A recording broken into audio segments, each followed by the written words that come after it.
Est-ce que tu sais pourquoi la plupart des ballons de basket sont orange? Comme lui là. Allez, viens, je t'explique. En fait, depuis l'invention du basket en 1891, les ballons de basket ressemblent à ceux du football, c'est-à-dire qu'ils sont en cuir et dans un espèce de marron foncé. Problème, cette couleur, elle est un peu trop... comment dire, fadasse, passe-partout.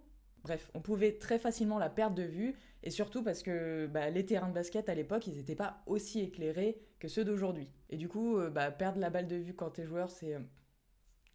Voilà. Et pareil, quand t'es spectateur, pas voir la balle, c'est un peu... C'est pas fun, quoi.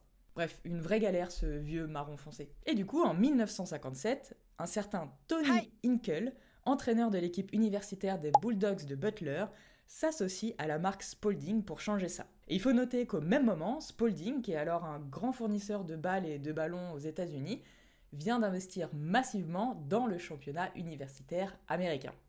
Donc il y a moyen de faire une bonne OP marketing avec ça. Pas folle la guêpe. Donc il se penche sur la question et il décide d'adopter le orange vif. Parce que c'est bien plus facile à suivre et en plus ça contraste avec le sol et les lignes du terrain. Mais alors tu vas me dire, pourquoi on n'a pas fait plus simple et utilisé blanc comme au foot par exemple? Et ça, tu sais quoi? Et ça c'est une très bonne question. Si, c'est vrai. En fait c'est juste parce que le blanc c'est salissant. Voilà. J'ai pas d'autre explication à te donner. Alors aujourd'hui, on retrouve des ballons de basket d'à peu près toutes les couleurs, mais ça c'est parce que les conditions de jeu, les terrains, les éclairages, tout ça, ça a complètement changé. Mais malgré tout, le orange reste la couleur officielle dans de nombreux championnats, et notamment le plus grand, la NBA. Voilà.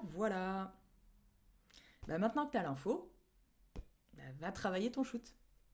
Allez file, bise.